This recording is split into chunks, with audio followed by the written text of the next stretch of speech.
स्वामी जी के अष्टादश सिद्धांत के ऊपर चर्चा कर रहे हैं और पिछले सत्र में हमने पद क्रमांक 11 और 12 देखे थे। आज हम पद संख्या 13 से आगे देखेंगे। आज का 13वां पद है, हरि को ऐसो ही सब खेल, मृग तृष्णा जग व्यापी रहो है, कहू बिजोरी न बेल बिजोरो न बेल, धनमत जोवनमत राजमत जो पंछिन में डेल, कही श्री हरिदास यह जिय जानो, तीरथ कैसे मेल। तो इसके ऊपर आज हम चर्चा करेंगे। अष्टादश सिद्धांत का पद संख्या 13। हरि को ऐसो ही सब खेल, मृग तृष्णा जग व्यापी रहो है, कहू बिजोरो न बेल, धनमत जोवनमत राजमत जो पंछिन में डेल, कई श्री हरिदास यह जिय जानो, तीरथ कैसो मेल। स्वामी जी बता रहे हैं कि श्री हरि का जो खेल है वो बहुत विचित्र है। यह सब कुछ क्षणभंगुर है। संसार की तीर्थ यात्रा में अपने जीवन को तीर्थ में मिले यात्रियों का मेल मानो। तीर्थ यात्री अपनी यात्रा पूर्ण करके अपने अपने घरों को चले जाते हैं, वैसे ही इस जगत के रिश्ते वैभव ऐश्वर्य सब यही का यही रह जाता है और जीव अकेला उड़ जाता है। ये है ये श्लोक। याद कर सिकंदर के हौसले वो आली थे, जब गया था दुनिया से दोनों हाथ खाली थे। सो करीब करीब 60, 70 या 80% इस दुनिया के ऊपर वर्चस्व करने वाले जो सिकंदर थे, 80% या समझो आधे से भी ज़्यादा समझो तो भी कितना हो गया, इस दुनिया का चक्रवर्ती सम्राट है ना। याद कर सिकंदर के हौसले वो आली थे। तो बहुत पराक्रम शौर्य करके सिकंदर ने आधे आधे से ज़्यादा इस पृथ्वी का साम्राज्य जीत लिया।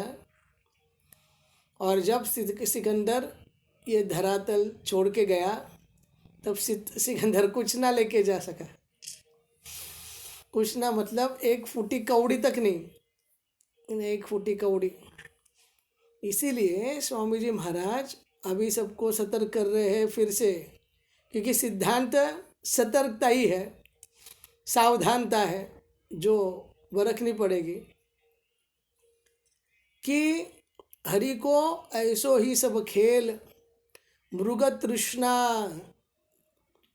तो ये मृगजल है ना, जैसे कि आपको पता है ये रेगिस्तान में दिखता है। तो गर्मी के वजह से, भाप के वजह से जो ज़मीन से उठ रही है, तो धूप में पानी का अनुभूति कराती है, ऐसा लगता है कि पानी है। और जो मृग है रेगिस्तान का, वो उसके पीछे दौड़ता है पानी की तलाश में, पानी पानी करके। और वो जब वहाँ तक पहुँचता है तो वहाँ पे कुछ नहीं है, केवल राख ही राख है या रेती, रेगिस्तानी रेगिस्तान है, रेत ही रेत है। तो उसे और आगे दिखती है, ऐसा करके वो दौड़ता ही रहता है, दौड़ते ही रहता है। पर उसके हाथ में कुछ नहीं आता, क्योंकि वहाँ पे कुछ है ही नहीं। कुछ होता तो हाथ में भी आता, पर वो एक आभास मात्र था, वहाँ पे सच्चा कुछ है ही नहीं। जैसे इस जगत में भी हमें जो कुछ भी दिख रहा है वो एक आभास मात्र है, एक परछाई मात्र है या फिर एक प्रतिबिंब मात्र है, पर उसमें सच्चाई नहीं है। और जीवन भर ये जीव उसी के पीछे दौड़ रहा है। मृग तृष्णा जग व्यापी रही, कहीं बिजोरी न बेल। तो कभी धन के मद में, कभी जवानी के मद में, कभी सत्ता के मद में, धन मद, यौवन मद, राज मद, ऐसे अलग अलग मद में। मद मतलब नशे में, है ना, मदहोश, नशे में। और ये सब अलग अलग नशाएं हैं। धन की नशा, जवानी की नशा, सत्ता की या शक्ति की नशा, धनमत, यौवनमत, राजमत, जो पंछीन में ढेल, वो वहाँ पे जैसे पंछी अपने घोंसले बार बार बनाते रहते हैं, उसी तरह ये सब अस्थायी रूप से है।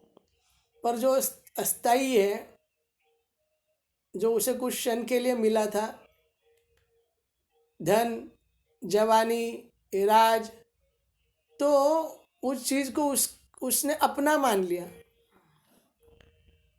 वो चीज़ मेरे लिए है, मेरे भोग के लिए है, और मैं उसका उपभोक्ता हूँ, ये मान लिया। और चक्कर तो सब उसी में है। इसलिए मैं तो बोलूँ, जितना आपके ऊपर संकट है, जितनी आपकी परिस्थिति सबसे खराब है, जितने आप लाचारी में हो, उतना ही सबसे आप बेहतर कंडीशन में हो। क्योंकि जितना अगर आपको मिला, समझो मिला, नसीब में था तो मिल गया, लेकिन मिलने के बाद अगर आपने उसे अपना मान लिया तो आप फंस गए। कर्मण्येवाधिकारस्ते मा फलेषु कदाचिन, कि आपका फल के ऊपर अधिकार नहीं है। और फल के ऊपर अधिकार आप इसलिए मान रहे हो क्योंकि आपने अपने आप को उसका कर्ता माना। बस अब अहंकार भी आ गया और मद भी आ गया कर्ता मानने से। इसलिए फल की आशा भी तो रख रहे हो, और अब ये फल ही है और फल से अब चिपके हुए हैं। जैसे कि जवानी और काम धंधा है, नसीब है तो चलो शादी होगी तो बीवी आ गई, पति को पत्नी, पत्नी को पति मिल गया। अब उसे अपना प्रिय मानने लगे तो दोनों के सहयोग से बेटे बेटी होगी। अब उस बेटे को अपना मानने लगे। देखो अब विस्तार बढ़ते जाएगा। अब उनके सुख दुख अपने हो गए, अब उनका प्रपंच। तो हाथ में कुछ नहीं आता, हाथ में कोई कुछ लेके भी नहीं जा सकता। जितना नसीब में लिखा है उतना ही मिलेगा। लेकिन ये जो जोश है, ये जो मद है, ये जो नशा है, तो नशे में आपको पता रहेगा, उसको कुछ पता नहीं रहता, कुछ पता नहीं चलता वो क्या कर रहा है नशे में। क्योंकि नशेबाज उसे ही बोला जाता है जो अपने होश में नहीं है। इसीलिए देखो, धन होना प्रॉब्लम नहीं है, राज्य होना प्रॉब्लम नहीं है, जवानी होना प्रॉब्लम नहीं है। वो प्रॉब्लम भी हो सकते हैं और वरदान भी हो सकते हैं, पर उसे आप किस तरह इस्तेमाल कर रहे हो उसके ऊपर है। धन है, वो सेवा के लिए भी इस्तेमाल हो सकता है। जवानी है, वो भी, यानी कि ये हर चीज़ किसी के सेवा के लिए इस्तेमाल हो सकती है, किसी को खुशी देने के लिए इस्तेमाल हो सकती है। लेकिन अगर आप उसको अब उसका कर्ता या उसका भोक्ता मान बैठे, उधर ही सब घूम जाता है। क्योंकि प्रकृति का एक सिद्धांत है, जिस वस्तु, व्यक्ति, परिस्थिति, पदार्थ, शक्ति, संपत्ति आदि के पीछे आप जितना लगोगे उतनी ही वो चीज़ आपसे भाग जाएगी। यानी कि अगर आप उस व्यक्ति, वस्तु, परिस्थिति, पदार्थ अपना मान के अपने सुख के लिए अगर आप उसके पीछे गए, तो मैं बताता हूँ आपको सबसे अधिक दुख वही वस्तु व्यक्ति पदार्थ परिस्थिति संपत्ति दे सकती है। और अगर आप कुछ ना चाहो तो समस्त दुनिया आपकी चिंता करेगी, समस्त दुनिया। यानी कि अगर किसी चीज़ के प्रति आपका मोह ही नहीं है, कोई भी चीज़ आपसे, आपको कुछ लेना देना नहीं है उससे, तो वो चीज़ यानी कि आपने उसे छोड़ दिया, तो वो चीज़ वस्तु व्यक्ति परिस्थिति पदार्थ स्वयं आपके पास आ जाएंगे। ये प्रकृति का एक नियम है। क्योंकि अब वो भोगने की इच्छा नहीं है ना, तो उसकी उस चीज़ पे आसक्ति नहीं है। और देखो, दुख का मूल कारण आसक्ति ही रहता है, अनादर का मुख्य कारण आसक्ति ही रहता है, अविवेक का अज्ञान का मुख्य कारण आसक्ति रहता है। जब आसक्ति चली गई तब अज्ञान भी नहीं रहेगा, तो चीज़ अपने आप मिल जाएगी। इसी तरह यहाँ पे बोला जा रहा है,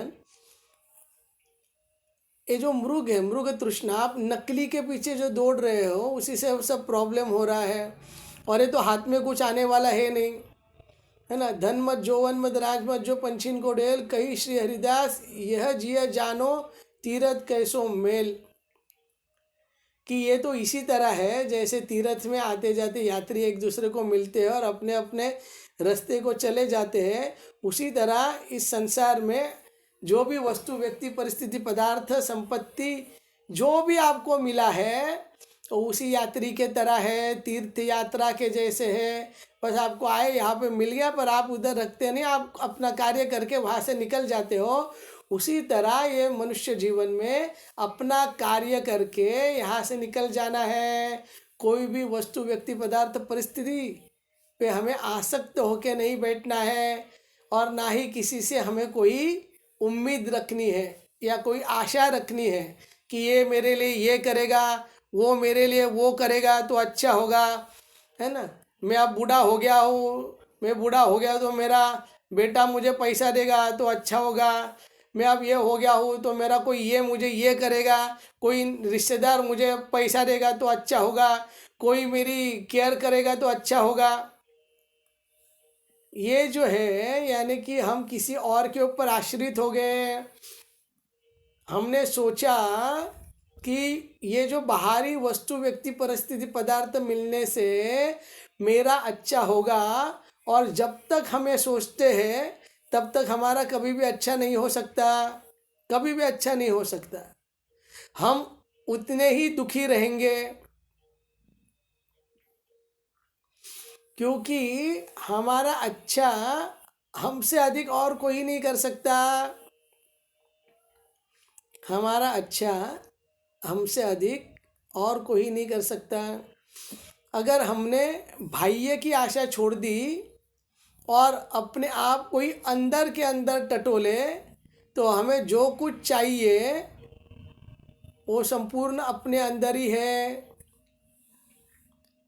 इसलिए स्वामी जी महाराज हर एक को इस बात की चेतावनी दे रहे हैं कि यहाँ का सब कुछ अशाश्वत है, अस्थाई है,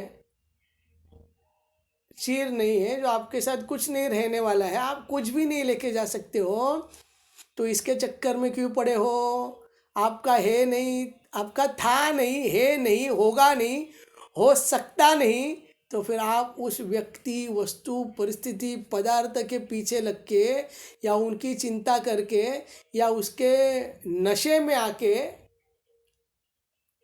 आप अपना समय और अपने स्वयं को बर्बाद कर रहे हो। इसलिए ये 13वां जो पद था वो जीव को एक चेतावनी के जैसा स्वामी जी यहाँ पे बता रहे हैं। तत्पश्चात जो 14वां पद है, झूठी बात साची करी दिखावत हो हरिनागर, निशिदिन बुनत उद्रेत जात प्रपंच को सागर, ढाट बनाई धर्यो मेरी को, हे पुरुष त्यागर, सुनी श्री हरिदास यह जिए जानो, सपने कौशो जागर। तो और एक उसी आशय में श्लोक या पद स्वामी जी यहाँ पे लिख रहे हैं कि स्वामी जी इस पद में कह रहे हैं कि यह प्रकृति 3 गुणों से यानी कि सत्व रज और तमो गुणों से युक्त है, और इसमें उत्पन्न होने वाला जीव और संसार भी त्रिगुणात्मक है। संसार विषम है, समान नहीं है, क्षणभंगुर है। तब प्रीति कैसी? इस स्वप्नवत संसार में एक ही बिहारी जी की प्रीति करो। ये है 14वां श्लोक, है ना। झूठी बात साची करे दिखावत हो हरि नागर, निशिदिन बुनत उद्रेत जात प्रपंच को सागर, ढाट बनाई धर्यो मीरी को, ते पुरुष आगर, सुनी श्री हरिदास यह जिए जानो, सपनों कैसे जागर। कि सपना तो सपना ही रहता है ना। सपने में आप जो कुछ देखते हो उसका अस्तित्व नहीं है, उसकी हकीकत में वो चीज़ वस्तु नहीं है, वो केवल आपका सपना है, एक थॉट प्रोसेस है ना। एक यह थॉट प्रोसेस भी नहीं, बस एक भ्रम है, भ्रम। तो भ्रम कैसा सच्चा? जैसे सपना आता है और जब आँख खुलती है तो सपना टूट जाता है, सब कुछ सपने में ढरा का ढरा रह जाता है। वैसा ये संपूर्ण संसार का बस वही खेल हो रहा है।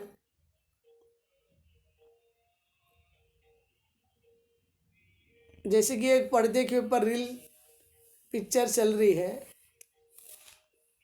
जो रील जब तक चलती है तब तक पिक्चर चलता रहता है। पिक्चर खत्म हो गया तो केवल एक पर्दा उधर है, कोरा का कोरा। और वो जब रील चलती है तो प्रेक्षक वहाँ पे देख के जब डिशम डिशम होता है तो वो भी एक्साइटेड हो जाते हैं। जब रोमांटिक सीन आता है तो वो भी थोड़े रोमांटिक हो जाते हैं। जब कुछ थ्रिलर आता है तो वो डर जाते हैं। कुछ इमोशंस आते हैं तो वो भी रोने लग जाते हैं। कुछ कॉमेडी होगी तो वो भी हंसने लग जाते हैं। पर वहाँ पे तो केवल दीवार थी, रील खत्म, पर्दे के ऊपर कुछ नहीं। जहाँ पे वो नज़र टिका के रखे थे वहाँ पे तो कुछ है नहीं। पर क्या होता है, हम उस पर्दे के ऊपर के कैरेक्टर को पकड़ लेते हैं और बाद में उसके सुख दुख से ही अपना सुख दुख मान लेते हैं। हम उपाधि धारण कर करके बस इस झूठे संसार में हम तब से फंसते आ रहे हैं। इसीलिए अब हमें सावधान होना है ना। सपने तो सपने होते हैं, तो सपनों में क्या जीना, है ना।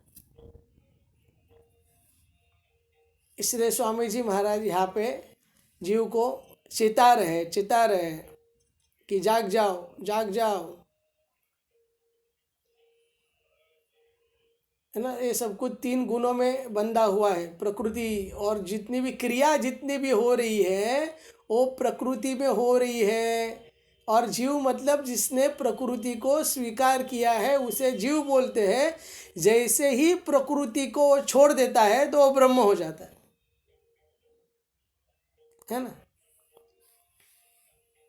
इसीलिए ये 3 गुण है, प्रकृति क्रियमाणानि गुणे कर्माणि वर्तते, अहंकार विमूढ़ात्मा कर्तार अहम इति मन्यते। तो जीव किसे है? जिसने प्रकृति के साथ अहम को धारण कर लिया है। इस समष्टि सृष्टि में किसी एक शरीर में उसने अपना व्यक्तित्व मान लिया है, अहम को धारण कर लिया है। तो वेष्टि जो प्रकृति है उसे जीव कहा जाता है। इसीलिए स्वामी जी यहाँ पे कह रहे हैं, देखो जो निरंतर बदलने वाला है या जो अपने अंत की ओर ही जाता रहता है, निरंतर जो मौत की ओर जा रहा है, उससे काय की प्रीति, उससे कैसे प्रीति हो सकती है ना। जो वस्तु व्यक्ति परिस्थिति पदार्थ क्षणभंगुर है तो वो प्रीति के लिए नहीं है, उससे प्रीति नहीं की जा सकती, क्योंकि प्रेम तो अमर है, प्रेम तो शाश्वत है। तो उसका केवल इस्तेमाल, इस्तेमाल मतलब सदुपयोग किया जा सकता है, सदुपयोग, है ना। जितनी भी वस्तु व्यक्ति परिस्थिति पदार्थ आदि है उसका केवल हमें सदुपयोग करना चाहिए, वो भी अपने लिए नहीं, है ना। सदुपयोग मतलब किसी उसके लिए, किसी और के लिए, सामने वालों का हित, उसकी खुशी, अपने अधिकार की मान्यता को त्याग कर दूसरे की अधिकार को रक्षा करना ही हमारा कर्तव्य है। तो ये जो कर्तव्य से जो च्युत हो जाता है वही भोगों में लगकर इस बंधन में, इस संसार में, इस झूठे संसार को सच्चा मानकर उसमें फंस जाता है। अगर भोग की बुद्धि निकल गई, देखो फंसने वाला वही है, पुरुष प्रकृतिस्थो ही भुंगते प्रकृति जान गुणान कारणम गुण संगस्य सद असद योनि जन्मशु। ये गुण के संग करने से, ये भोग की इच्छा से ही गुण का संग होता है, और गुण का संग करने से वो जन्म मरण के चक्कर में अटक जाता है, वो बंधन में अटक जाता है। और ऐसा कहा जाता है जो प्रेमी है, जो भगवान का प्रेमी भक्त है, वो तो मुक्ति भी नहीं चाहता, क्योंकि मुक्ति उसे चाहिए जो बंधन में है, खाना उसे चाहिए जिसे भूख लगी है, पानी उसे चाहिए जिसे प्यास लगी है, पंखा उसे चाहिए जिसे गर्मी की अनुभूति हो रही है, हीटर उसे चाहिए जिसे ठंडी की अनुभूति हो रही है क्या नहीं। लेकिन मुझे कुछ नहीं चाहिए, मेरा कोई नहीं। देखो, अब जिसे कुछ नहीं चाहिए, ये आशा ही बंधन का कारण है। अब जिसे कुछ चाहिए ही नहीं, वो बंधा हुआ ही नहीं, हो तो वैसे ही मुक्त है। तो जो मुक्त को मुक्ति की आशा कैसे हो सकती है? इसलिए वो मुक्त प्रेम की आशा करता है ना, प्रेम। और इसीलिए स्वामी जी महाराज यहाँ पे बोल रहे हैं कि ये जो क्षणभंगुर संसार है उसमें काहे की प्रीति, प्रीति तो नित्य से होती है, प्रीति तो शाश्वत से होती है, और वो तो बिहारी जी है। तो कह रहे हैं इस संसार में आके अगर जीव निरपेक्ष होके, निर्मम निरअहंकार होके अगर केवल बिहारी जी से प्रेम करेगा तो वो भी शाश्वत हो जाएगा। अब उसे जन्म मरण मृत्यु के चक्कर में नहीं फंसना पड़ेगा। इसीलिए जीव को यहाँ पे सावधान कर रहे हैं, और अपने मन को, अपने हृदय को कहाँ लगाना चाहिए वो यहाँ पे बता रहे हैं। बाद में 15वें श्लोक में, 15वें पद में श्री स्वामी जी महाराज बता रहे हैं, जगत प्रीति करी देखी नाहिने घटिको को, छत्रपति रंकलो देखे प्रकृति विरोध बन्यो नहीं को, दिन जो गए बहुत जन्मन के, ऐसे जाओ जिनी को, सुनी सी हरिदास मित भले पाए, बिहारी ऐसे पाओ सब को। इस श्लोक में स्वामी जी महाराज कह रहे हैं, 15वां पद है कि जगत में खूब प्रेम करके देख लिया। तो स्वामी जी कह रहे हैं कि जगत में खूब प्रेम किया, खूब प्रेम करके देख लिया, लेकिन एक प्रॉब्लम है कि कोई ऐसा नहीं जिससे मित्रता की गांठ बांधी जाए, कोई ऐसा है नहीं जिसे हम सच्चा मित्र बना सके। इसलिए बोलते कि बहुत दिन व्यर्थ ही बीत गए, अब और दिन व्यर्थ नहीं बीते। सच्चे मित्र तो बिहारी जी है, वे सबको मिले। मित्र मतलब जो हमेशा अपना साथ दे, हमेशा अपने साथ रहे, हमेशा अपने मुसीबत में अपने साथ रहे, है ना। हमारा छोटा सा प्रॉब्लम उसको अब उसके लिए पहाड़ से भी बड़ा लगे, और अपने छोटे से प्रॉब्लम के लिए उसका बड़ा प्रॉब्लम उसको राई के इतना छोटा लगे। उसको कहते हैं मित्र, जो हमेशा हमारी हित की सोचे, हित की। ऐसा कोई भी मित्र नहीं हो सकता जो चंगू मंगू टंगू पिंगू कोई भी है ना, फोकट ते पौष्टिक वाला। ये फोकट के मित्र यहाँ पे बहुत मिलते, है ना, खाओ खो जाओ बत्ती बुझाओ वाले, पीने के लिए, खाने के लिए, गटर में लोड़ने के लिए, और उसे मित्र नहीं कहा जा सकते। मित्र तो वो है जो अपना हित चाहता है ना, हित, जो उसके ऊपर पूरा अधिकार दे भी देता है और अपने ऊपर पूरा शासन भी कर पावे। तो ऐसे मित्र यहाँ पे मिलना कठिन है ना, बहुत कठिन। ऐसे मित्र को मिलते ही नहीं है। इसलिए स्वामी जी महाराज कह रहे हैं, जगत प्रीति करी देखी नहीं ने गति को कहूँ। पूरे दुनिया पे दुनिया प्रीति करके देखी, लेकिन कोई ऐसा मिला ही नहीं, है ना, सच्चा सच्चा मित्र मिला ही नहीं पूरे जगत में। छत्रपति रंकलो देखे प्रकृति विरोध बन्यो नहीं कहूँ। तो सब देखा, राजा से रंग तक सब देखे, लेकिन कुछ मजा नहीं आ रहा, कुछ तसल्ली नहीं हो रही है इस दिल को। गाठ मतलब जिसके साथ वो संबंध निभा पाए, क्योंकि संबंध बनाना कोई बड़ी बात नहीं है। संबंध तो ऐसे हजारों बनते हैं, है ना। संबंध बनाने में क्या आ जाता है ना? शादी हो गया पति पत्नी, बच्चे हो गए माँ बाप, और किधर के नेता हो गए तो हो गए उधर के नेता, हो गए राजा तो प्रजा आपकी, प्रजा के राजा। स्कूल में गए तो आप बच्चों के टीचर, डॉक्टर के है ना, डॉक्टर बने तो मरीजों के डॉक्टर। तो संबंध बनाना कोई बड़ी बात नहीं हो, तो ऐसे ही बन जाते हैं। लेकिन जिसे टिका पाए, ऐसा संबंध होना चाहिए ना, जो टिके, जो निभा सके, है ना। आप समझो डॉक्टर बन गए हो, पेशेंट मर रहा है, मरने तो मेरे बाप क्या क्या जाता है, मैं तो अब खा पी के सो जाऊंगा, तो डॉक्टर कहेगा।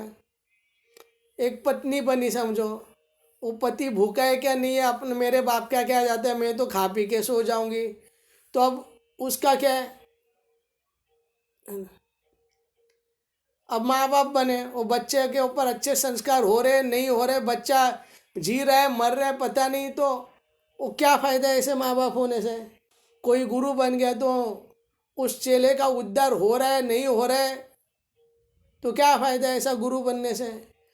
अगर चेले बन गए तो हम गुरु के बताए हुए मार्ग के ऊपर चल रहे हैं नहीं चल रहे, तो क्या फ़ायदा ऐसा चेला बनने से। संबंध तो तभी पक्के माने जाएंगे जब वो निभाए जाए। वो बातों की बात नहीं होगी, केवल बात की बात केवल बोलने के लिए। तो इसलिए स्वामी जी महाराज बोल रहे हैं कि जगत में ऐसा कोई है ही नहीं जिसके ऊपर प्रेम किया जाए, और जो संबंध टिके प्रेम का, वो हित का संबंध टिके, ऐसा कोई है नहीं यहाँ पे। और सब देख लिया मैंने, राजा से रंग तक देख लिया, पर कोई कुछ नहीं है, कुछ बात नहीं बन रही है। तो क्या किया जाए महाराज? तो बोलते हैं, एक श्री हरि के सिवा, ऐसा एक बिहारी जी के सिवा ऐसा कोई है ही नहीं जिससे वो संबंध लग जावे, संबंध बन पावे। तो आप भी काम करो। देखो मैं तो पूरा इन्वेस्टमेंट करके अपना टाइम दे के पूरा रिपोर्ट के साथ आया हूँ कि ऐसा ही होता है, तो आप उसको स्वीकारो। सुनी सी हरिदास, मित भले पाए बिहारी, ऐसे पाऊँ सब गो। जिस तरह मैंने बिहारी जी से अपनी संबंध जोड़ लिया और उन्हीं को अपना प्रेमास्पद मान लिया, वैसे आप ही आपका संबंध बिहारी से जोड़ लो और परम धन्य हो जाओ, है ना। क्योंकि प्रीति की रीत रंगीलो ही जाने, क्योंकि इस जगत में प्रेम, हर कोई बोलता है प्रेम प्रेम प्रेम, पर प्रेम की ना ही कोई इस पक्की परिभाषा भी समझता है। और अगर वो प्रेम का अर्थ ही नहीं मालूम तो प्रेम कर कैसे पाएगा वो। प्रेम प्रेम सब कोई कहे, प्रेम को जाने न कोई, इस प्रेम को कोई जानता ही नहीं, सब लोग कर रहे हैं, कह रहे हैं, लेकिन इस जगत में ऐसा कोई भी व्यक्ति है नहीं जो वो प्रेम कर सके या उस प्रेम की कदर कर सके। क्योंकि जो मतलब से किया गया हो, जो स्वार्थ से जुड़ा हुआ हो, उस चीज़ को प्रेम नहीं कहा जा सकता। क्योंकि प्रेम एक कोई संकुचित या, है ना, ये छोटी चीज़ नहीं है, प्रेम बहुत विशाल चीज़ है, ये बहुत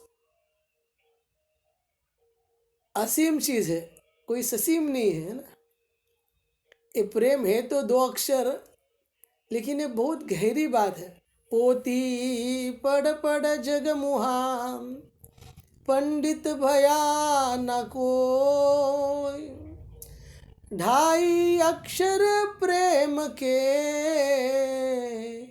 पढ़े सो पंडित हो। ये जो प्रेम है क्योंकि यहाँ पे हर कोई जीव स्वार्थ के नाते ही जी रहा है। क्योंकि अगर उसमें स्वार्थ ना होता तो इस धरती पे क्या कर रहा है, अब तक तो वो मुक्त होता। स्वार्थ छुपा हुआ है। हर कोई अपने नाते दूसरों से प्रेम करता है, अपना सोच के, अपना कुछ तो उसमें हिडन एजेंडा जिसे हम बोल सकते हैं, या कुछ अपना स्वार्थ, अपना मतलब निकाल के ही दूसरों से प्रेम कर सकता है। वो दूसरों के लिए अपना सर्वस्व नहीं खो सकता, अपने लिए दूसरों को सब कुछ सर्वस्व खोने के लिए वो बाध्य कर सकता है, पर अपने आप को नहीं कर सकता। अपने आप को दुख देके वो दूसरे का हित नहीं चाहता, वो अपने सुख के साथ दूसरों का हित चाहता है। तो ये तो बटा हुआ प्रेम है। वो प्रेम भी कह के तो सौदा है। इसीलिए स्वामी जी महाराज बोलते हैं, मैंने राजा से लेके रंग तक सब देख लिया, लेकिन इस जगत में प्रेम नाम की वस्तु है नहीं, या करने लायक कोई है नहीं। अगर करना है तो वही कर सकता है जो सच्चा प्रेमी हो। क्योंकि सच्चा प्रेमी प्रेम में अपने आप तक को न्योछावर कर देता है और अपने आप तक की सत्ता को भूल जाता है। और ये केवल कोई सामर्थ्यवान पुरुष ही कर सकता है, और वो केवल बिहारी जी है। इसलिए स्वामी जी महाराज कह रहे हैं कि जैसे मैंने बिहारी जी का प्रेम पाया, जैसे मैंने बिहारी से अपना संबंध प्रस्थापित किया है, वैसे आप भी बिहारी जी से अपना संबंध प्रस्थापित कर लो और अपना जीवन धन्य कर लो। तो ये स्वामी जी महाराज इस श्लोक में बता रहे हैं। अब 16वां श्लोक खास करके भक्तों के लिए है, जिन्होंने गुरु को धारण किया है, गुरु से विधिवत दीक्षा ली है, या गुरु को मान्य किया है, स्वीकृति दी है, और गले में कंठीमाला पहनी है। तो उनके लिए ये 16वां पद है और बहुत सुंदर पद है। सब लोग ध्यान दे के, कान खोल के, मन लगा के सुनना, और बहुत चिंतन करने वाला ये श्लोक है। ये पद बहुत विचारणीय है, सराहनीय है एक भक्त के लिए। स्वामी जी महाराज कह रहे हैं, पहली 2 लाइन स्वामी जी महाराज कह रहे हैं, तीसरी लाइन बिहारी जी कह रहे हैं, बिहारी जी के मुख्य है, और चौथी लाइन स्वामी जी के मुख्य है। तो लोग तो भूले भले भूले तुम जिनी भूलो मालाधारी, अपनों पति छाड़ औरन सोरती जो डारनी में दारी, शाम कहत दे जीव मोते विमुख भय जिन दूसरी करी डारी, कई श्री हरिदास जिज्ञ देवता पितरन को श्रद्धा भारी। तो अब सोचो, आपकी शादी होगी, हो गई, और शादी के पहले आपकी अच्छी खासी प्रॉपर्टी थी, कमाई थी, पैसा था, सब ऐश आराम था, और जिसके साथ शादी हुई उनकी भी, वो भी अच्छे खानदान से, परिवार से थी, बहुत ऐश आराम वाले परिवार से थी। अब क्या हुआ, आपका धंधा या नौकरी थोड़ी चौपट होगी और आपके लाले पड़ गए और आपकी हालत बेकार हो गई। वैसे ये तो उदाहरण प्रासंगिक नहीं है, फिर भी एक समझने के लिए, क्योंकि जीव की तुलना हरि से कभी हो नहीं सकती, लेकिन समझने के लिए, अब आपके लाले पड़ गए, और क्योंकि आप अब अपना घर परिवार अच्छे से चला नहीं पा रहे हो, तो आपकी पत्नी आपको छोड़ के चली गई। अरे जा भाई, तू ही देख, तेरे बच्चे को तू ही संभाल, तेरा संसार तू ही देख, अरे तू खाने पीने को भी नहीं देख सकता, ऊपर से तू ऊपर आके नाटक करता है, दादागिरी करता है। अरे मुझे नहीं चाहिए, तेरा घर तुझको मुबारक, तेरा संसार तुझको मुबारक, और चली गई। बस इतनी सी बात पे एक दिन खाना नहीं दे पाया, या अच्छे से खाना नहीं दे पाए, या घुमा नहीं पाए उन्हें, सोचो तो क्या होगा, आपको कैसा लगेगा।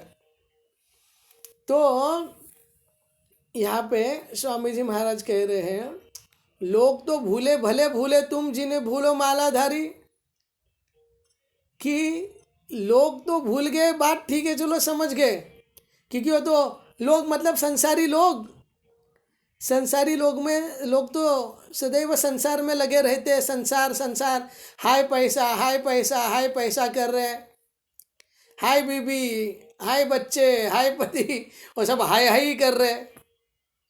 हाँ, तो लोग तो भूले भले भूले, चलो लोगों की तो बात अलग है, क्योंकि वो तो लोग है ना, लोग, वो संसारी लोग हैं। लोग तो भूले भले भूले, चलो ठीक है, पर तुम जिन्हें भूलो मालाधारी, पर जिन्होंने माला धारण कर ली है, जिन्होंने हरि से संबंध जोड़ लिया है, जिन्हें ने गुरु से तुलसी की माला धारण कर ली है, जिन्होंने गुरु से शाश्वत अपना नाम लिया है, शाश्वत अपने संबंधों को पहचाना है, यानी कि माला मतलब एक तरफ आध्यात्मिक शादी, और शादी करने के बाद पति को भूल गई, पति का नाम नहीं ले रही है, तुम जिन्हों भूलो मालाधारी। अब ये कैसा हो गया भाई ना, जैसे मैं पहले बता रहा था कि अगर आप कुछ दे नहीं पाए, समझो अपने पत्नी को, तो समझो आप अच्छे से खाना नहीं दे पा रहे हो, तो आपकी पत्नी किसी और पड़ोसी के साथ होटल में जाके खाने लग गई, आप उसे रोज घुमाने के लिए नहीं जा रहे हो, तो आपकी पत्नी और एक किसी पड़ोसी के साथ गाड़ी में घूम रही है, आप उसे शॉपिंग पे नहीं लेके जा रहे हो, तो और एक तीसरे पड़ोसी के साथ शॉपिंग के लिए जा रही है, तो कैसा लगेगा, ज़रा सोचो। दोनों के लिए, पति और पत्नी के लिए, दोनों के लिए, आप जो नहीं कर पा रहे हो तो वो किसी और के साथ जाके कर रहा है। अब वही सवाल यहाँ पे पूछा जा रहा है, लोग तो भूले भले भूले, चलो लोग तो भूलेंगे, पर तुम जिन्हों भूलो मालाधारी, जिन्होंने व्रत लिया है, प्रण लिया है, नियम लिया है, वही हरि को भूल बैठे, वही अपने प्राण प्रियतम को भूल बैठे, कैसा चलेगा। तुम जिन्हें भूलो मालाधारी, अपनों पति छोड़ औरन से रति जुदारनी बेदारी, भाई अपना पति छोड़ के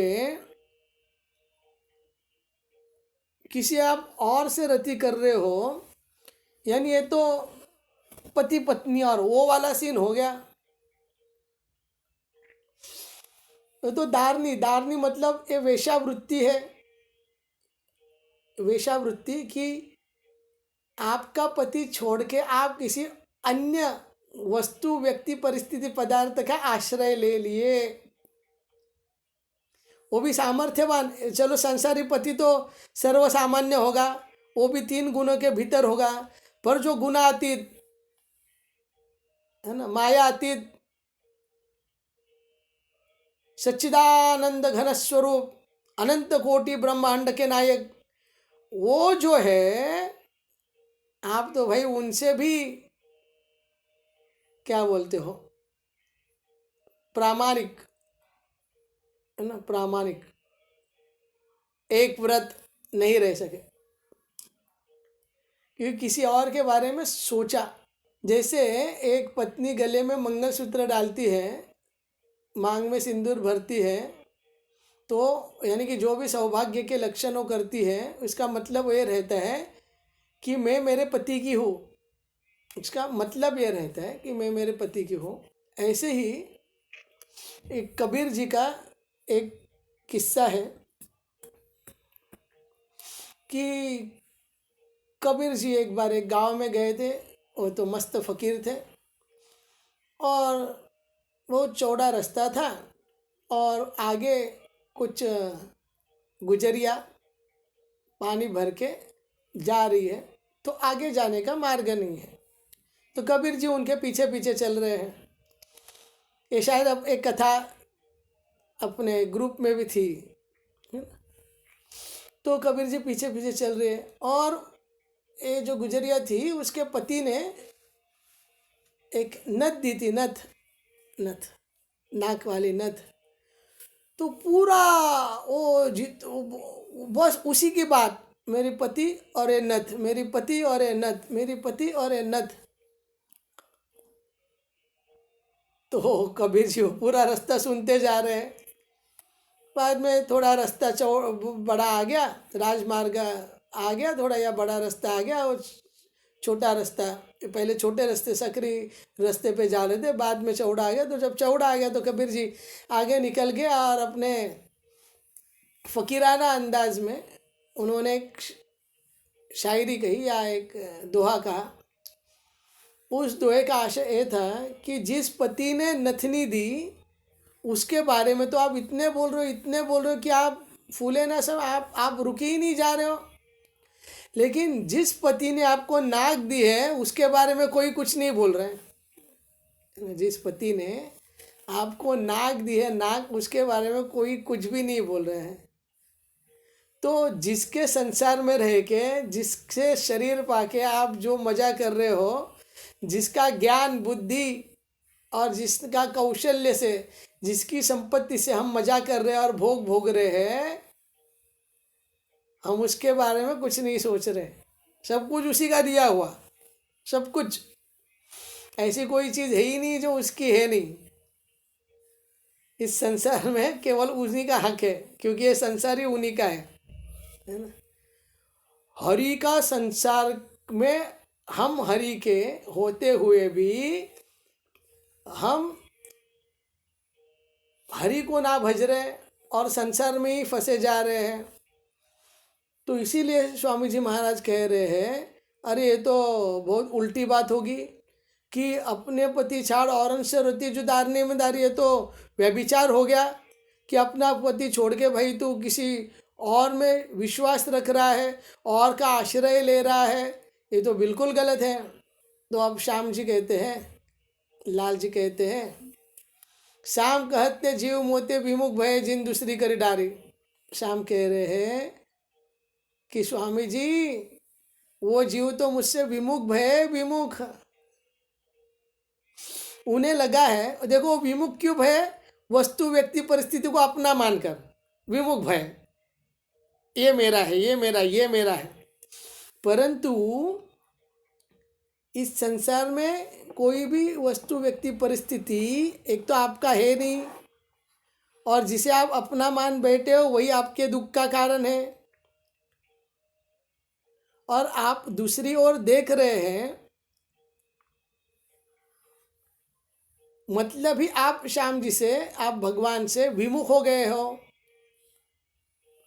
और लोग इच्छाओं के कारण ही अनादिकाल से कोई भी चीज़, वस्तु, परिस्थिति व्यक्ति का जब भोग करता है या भोग करने की आशा से क्षणों क्षणों पापी करते रहता है, और क्षणों क्षण वो पाप के बोझे के नीचे दबता चला जाता है, और उसी के चक्र में वो अनंत जन्म इस संसार में बिता चुका है, इस संसार चक्र में।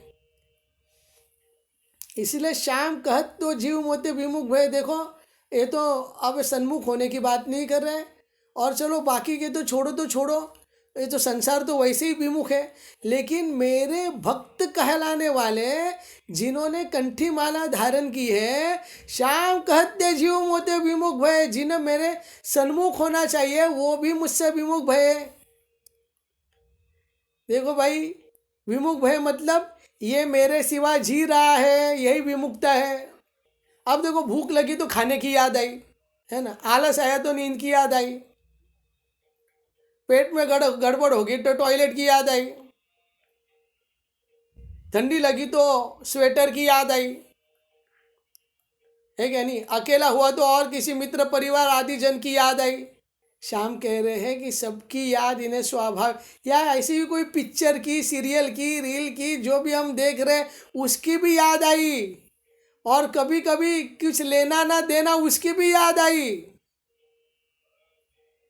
लेकिन श्याम कहते जीव मोते विमुख भय, जिन दूसरी कर डारी। पर इन लोगों को पूछो कभी मेरी याद आई है क्या? और किसे पूछ रहे? कंठीधारी से, मालाधारी से श्याम पूछ रहे। तो वही पूछ रहे, मेरी याद कैसी नहीं आई, आप कैसे मुझे भूल गए? ना भूलने वाली चीज आपको बताओ, अगर आपने ब्रज लीला अगर ठीक से कभी पढ़ी हो, ब्रज लीला, तो कृष्ण को एक ही बात नहीं सुहाती, एक ही बात बिल्कुल अच्छी नहीं लगती, वो है उनका विस्मरण। जीव जब उनको भूलता है ना, तो उन्हें बिल्कुल अच्छा नहीं लगता। और जब देखता है किसी की छोटे छोटे शुद्र शुद्र चीज़ के लिए, वस्तु, व्यक्ति, एक 10 रुपये की घड़ी के लिए, 5,000 के मोबाइल के लिए, है ना, 100 रुपये के नोट के लिए, अपने अहंकार के लिए, अपने भोग के लिए, अपने लोभ के लिए, अपने काम के लिए, जब जीव उन्हें जब भी विस्मरण होता है तो उन्हें अच्छा नहीं लगता। कृष्ण को एक ही बात नहीं सुहाती, विस्मरण, यानी कि हम बोलते हैं अहंकार। लेकिन अहंकार क्यों नहीं सहाता? क्योंकि अहंकार में वृत्ति स्व की ओर रहती है, संसार की ओर रहती है, यानी कि शरीर की ओर, यानी कि वो भगवान से विमुख हो जाता है, और विमुखता में वो भगवान का स्मरण नहीं कर पाता जो उससे स्वाभाविक होना चाहिए था। इसलिए श्याम कहते जीव मोते विमुख भय, जिन दूसरी कर डारी। क्यों विमुख भय भाई, क्यों विमुख भय? क्या बताओ, अनंत कोटि ब्रह्मांड के नायक का अंश होते हुए भी, भक्त होते हुए भी, भगवान का भक्त होते हुए भी, एक साधक होते हुए भी उसे भगवान पे कम विश्वास है और औरों पे ज़्यादा है। श्याम कहते जीव मोते विमुख भय, जिनी दूसरी करी डारी। कई श्री हरिदास यज्ञ देवता पितरन को श्रद्धा भारी। यज्ञ कर रहा है, देवता पूज रहा है, पितरों को भी भोग लगा रहा है, क्योंकि भय लग रहा है उन्हें, अरे पितर कोपित हो गए तो, देवता कोपित हो गए तो, यज्ञ ये हो गया तो, सब कुछ कर रहा है, पर मेरे ऊपर विश्वास नहीं है ना। तुम्हारे साथ है रघुनाथ तो किस बात की चिंता। मैं नहीं हूं क्या? ये संपूर्ण चराचर मेरे अंडर नहीं है क्या? मेरी इच्छा से सब कुछ चलायमान नहीं हो रहा है क्या?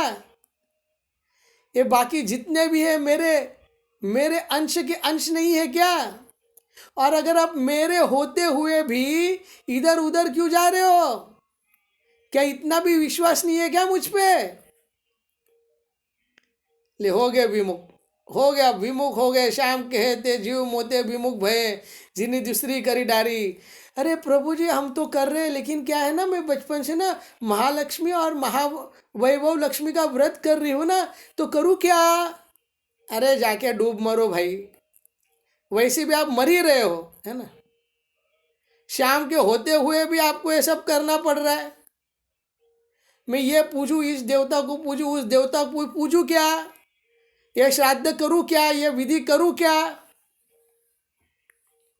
क्यों डरते हो क्या? अरे ये तो बॉलीवुड वाले अच्छे हैं। बॉलीवुड वाले जिस चीज को समझ गए, उस चीज को भक्त लोग अब तक समझे नहीं। बॉलीवुड वाले बोले कि प्यार किया तो डरना क्या, प्यार किया तो डरना क्या, लेके ऐसे ही निकल गए। और ये भक्त बन के गले में कंठी माला बांध के, राधा कृष्ण गुरु का आश्रय गले में डाल के, गुरु के वफादार कुत्ते कहलाते हुए भी अपने शत्रुओं पे नहीं भोगते, शत्रुओं के पीछे पीछे जा रहे हैं।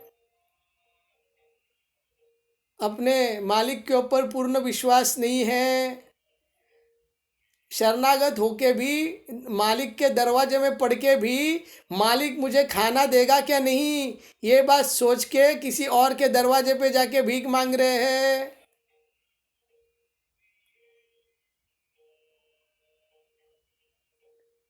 इसीलिए श्याम कहे ते जीव मोते विमुख भय, जिन दूसरी करी डारी। सुने कहे श्री हरिदास, यज्ञ देवता पितरन को श्रद्धा भारी। अरे उसकी तो बस बाहर की श्रद्धा लगी हुई है, कर्म ज्ञान संसार आदि के ही क्रियाओं में श्रद्धा लगी हुई है, पर मेरे इस निश्चल प्रेम में उसकी श्रद्धा नहीं है। तो प्रेम में यही परीक्षा होती है, और इस परीक्षा को पार करने के बाद किसी विरले को दिव्य प्रेम देश में या उस भगवत प्रेम की अनुभूति कर पाता है। क्योंकि जब तक जीव अपने डर डर और अहम को नहीं छोड़ता, अपने स्वार्थ को नहीं छोड़ता, अपने लोभ को नहीं छोड़ता, तब तक उस प्रेम राज्य में कैसे प्रवेश करेगा, कैसे अपने स्वरूप को ही पहचान पाएगा, कैसे योग बोध और उसे प्रेम होगा, कैसे वो उदार स्वाधीन और उसमें प्रियता आएगी। इसीलिए देखो, बाकी से तो कुछ उनका लेना देना वैसे सबसे है, पर ये यथा माम प्रपद्यन्ते स्थान्ति सैव भजाम्य हम, इस आशय के ऊपर वो बोल रहे हैं कि कम से कम जो मेरे भक्त हैं उन्हें तो ऐसा नहीं करना चाहिए। जिन्होंने एकमात्र जिसने मेरा आश्रय लिया है वो केवल मेरे आश्रित होके रहे। जो रामायण में, रामचरितमानस में जब सुग्रीव बोलता है कि विभीषण को तो बंदी बना लेना चाहिए, ये करना चाहिए, वो करना चाहिए, तब राम जी कहते हैं कि जिसने ही मेरा आश्रय ले लिया है उसको मैं हर पल रक्षण करता हूँ, वो सदैव मेरे द्वारा रक्षित होता है। इसीलिए जो भी भक्त हैं उन्हें अपने मालिक के ऊपर, है ना, जो भी सेवक है उन्हें अपने मालिक के ऊपर, जो भक्त है उन्हें अपने भगवान के ऊपर, जो साधक है उन्हें अपने साध्य के ऊपर और साधना के ऊपर, अपने सेवा के ऊपर, अपने भक्ति के ऊपर, और जो भी प्रेमी हैं उन्हें अपने प्रियतम और प्रेम के ऊपर अपने से भी ज़्यादा विश्वास होना चाहिए, तभी वो चीज़ सिद्ध होती है। तो इस पद में स्वामी जी महाराज व्यवसायत्मिका बुद्धि एक है कुरु नंदना, और सिर्फ व्यवसायत्मिका बुद्धि नहीं, अपने प्रभु पे विश्वास की बात कर रहे हैं। बिनु विश्वास भगति नहीं, तेहि बिन द्रवहि न राम, राम कृपा बिनु सपने हूँ, जीव न लहु विश्राम। अगर वो परम विश्राम चाहिए तो केवल भगवान उनके भरोसे बैठने के लिए बोल रहे, केवल मम भरोसे। क्यों? क्योंकि हम सब उनकी उपज है, हम उनकी उपज है ना, हम उनके बेटे हैं ना। अगर आपका बेटा है तो आपका बेटा जन्म लेते आप वो बोला कि अब मैं क्या काम करूं अपने खाने के लिए, या माँ को अब कितना पैसा महीने का देना पड़ेगा दूध के लिए। आपके घर पे अगर मैं क्या मुझे आप पालना में सुलाओगे तो पालने का कितना भाड़ा है और घर में रहने का कितना भाड़ा देना पड़ेगा। अरे आपका है, आप देखोगे, जिसका है वो देखेगा ना। तो अगर जैसे ही हमने अपने संसार के ऊपर का अधिकार छोड़ दिया, तब सच मायने में ये जिसका है, ये शरीर जिसका है, तो ये संसार जिसका है वो अब उसको देखेगा। हम क्यों परेशान हो रहे हैं? लेकिन हमें छूटता भी नहीं है। वापस क्या होगा, मेरा क्या होगा कालिया, कुछ नहीं होगा। ये सोच जिसमें उनका कुछ नहीं होगा, क्योंकि केवल विश्वास के ऊपर ही ये भक्ति टिकी हुई है। ये विश्वास से होता है ना, विश्वास से।